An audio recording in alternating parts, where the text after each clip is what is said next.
Good day everyone. So for today, I will share to you the complete book template guide on how to write a book.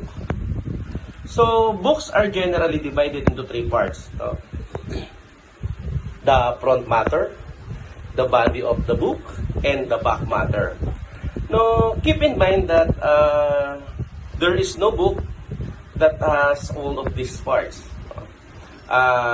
Use this list instead to make sure you have the right content in the right category and that elements your book appear in the sequence in which they are expected.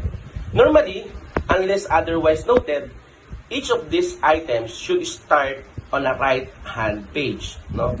The first one is the front matter. Of course, the front matter are the pages at the beginning of the book, before the body of the book actually. These pages are traditionally numbered with lowercase Roman numerals. Half title page, sometimes called the bastard title. This page contains only the title of the book and is the first page you see when opening the cover. The title page, it contains the title, the subtitle, the author, and publisher of the book. The copyright page is on the reverse of the title page. And contains the copyright notice, publisher information, the most important one, the ISBN number, Library of Congress number, and printing information. Legal notices, credits for illustration, or cover design are also commonly listed on the page. Dedication. Somebody, of course, not every book carries a dedication, but for those that do, it is the opposite, the copyright page. A dedication is always personal. Professional acknowledgement go on the acknowledgement page or in the preface. So, the foreword, an introductory essay written by someone other than the author. The foreword is always signed, usually with the foreword author's name and title. And please note that the foreword should never be spelled as forward. Actually, literally meaning the word before. Preface, the introductory essay written by the author that tells how the book came into being, followed by thanks and acknowledgement to those people who were helpful to the author during the time of writing. The preface is usually signed with the author name, place, and the date. Then acknowledgement. The author expresses their gratitude to help in the creation of the book, and the acknowledgement page should not be more than one page. If you have a preface page that includes acknowledgements, then you do not need a separate acknowledgement page. The introduction. Here, the author introduces the material that is covered in the work. Typically, an author tells the reader what will be revealed in greater detail if they continue reading. The table of contents, also known as the contents page. This page lists all the major division of the book, including parts and chapter in their page numbers. Depending on the length of the book, a greater level of detail may be provided to help the reader navigate a book. Please note, you should include all your front matter in your table of contents, even though they come before the table of contents, with the exemption of the title and copyright pages. A table of contents should start on the right-hand page unless it requires the use of two pages, in which case, it should start on the left-hand side. The body. The body is the main portion or body of the book. And these pages are traditionally numbered with Arabic numerals with page 1 beginning the first text of the main body. And which means the page 1 is usually the first page of the first chapter. The parts, book fiction and non-fiction books are often divided into parts when there is a large conceptual, historical, and structural logic that suggests these divisions.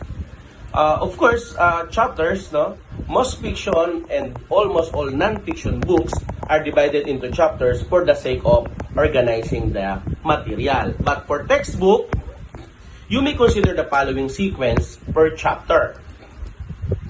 The first one is the by putting unintended learning outcomes. No? ILO, because here in the Philippines, we are, of course, following the CHED guidelines in the OBIDI's application. No? Even in textbook, it is also advisable for us to indicate the intended learning outcomes per chapter. Then the content or the discussion of your chapter, case study or case studies if applicable, no? Assessment task, and don't forget to provide a rubric if necessary, like for an essay type of assessment. References, it is also advisable if you put your references at the end of every chapter, if you have a reference or references actually. The back matter are the pages after the body of the work. The epilogue, no, a short essay in the voice of the author that brings closure to the workbook or the closure of your work. No? Afterward, an afterword either covers how the book was created, no, in which case you would not have a preface, no, or it is written by someone other than the author, seeking to put work in some wider context and open than if the work is being reissued after many years. The postscript is a final PS note at the end of a book, providing additional information that doesn't fit as part of the story or main point of the book. Then the appendix or appendices. No?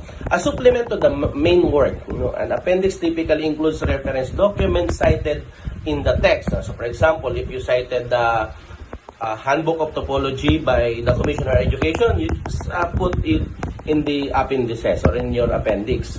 Or articles peripherally related to the subject of the book.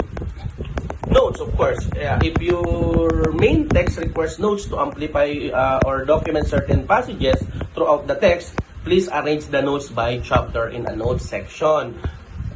Another is glossary, an alphabetical list of terms and their definitions, helpful in understanding the terms referenced frequently in the book. The references and the bibliography. No? Some authors put all references at the last part. No? The bibliography or the references section is the list of the sources for work used in your book. Be sure to arrange the sources alphabetically by author's last name. And of course, the index, an alphabetical listing of people, places, events, and subjects cited along with page numbers. And this is typically done for a scholarly or non-fiction book. And the last, which is too important, no, is about the author. A brief biography, not more than one page, about the author. This is typically the last page of a book and is on the left side. No, the author biography or should either be on the last page of the book, no, or on the cover of the book, but not both. No, so you may start now writing your book. Good luck, and don't forget to watch, like, share, and subscribe. #DocMelo, the author. Thank you and good luck. Enjoy writing.